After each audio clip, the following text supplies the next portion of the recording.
মক্কার তপ্ত বালুতে দাঁড়িয়ে রাসূল সাল্লাল্লাহু আলাইহি ওয়াসাল্লাম কুরাইশ নেতাদের ইসলামের দাওয়াত দিচ্ছিলেন। ঠিক সেই মুহূর্তে অন্ধ সাহাবী আবদুল্লাহ ইবনে উম্মে মাকতুম রাজিয়াল্লাহু তাআলা আনহু সেখানে উপস্থিত হলেন।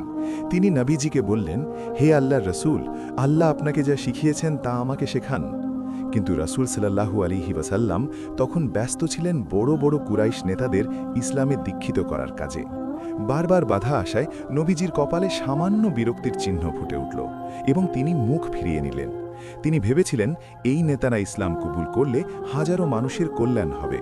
কিন্তু ঠিক তখনই আরশের ওপর থেকে জিবরাইল আলাইহি ওয়াসাল্লাম আল্লাহর ওহী নিয়ে নাজিল হলেন। আল্লাহ তাআলা নাজিল করলেন সূরা আবাসা, যেখানে নবীজিকে মৃদু সতর্ক করা হলো। আল্লাহ বললেন, সে ভ্রুকুঞ্চিত করল এবং মুখ ফিরিয়ে নিল, যেহেতু তার কাছে অন্ধ লোকটি এলো। আপনি কি জানেন, হয়তো সে পরিশুদ্ধ হতো কিংবা উপদেশ গ্রহণ করত এবং তা তার উপকারে আসত। আল্লাহ স্পষ্ট করে দিলেন, দুনিয়ার ধনীর চেয়ে একজন আল্লাহ ভীরু দরিদ্রের মর্যাদা অনেক বেশি। এরপর থেকে নবীজি সাল্লাল্লাহু আলাইহি ওয়াসাল্লাম সেই অন্ধ সাহাবীকে দেখলে পরম সম্মানে চাদর বিছিয়ে দিতেন।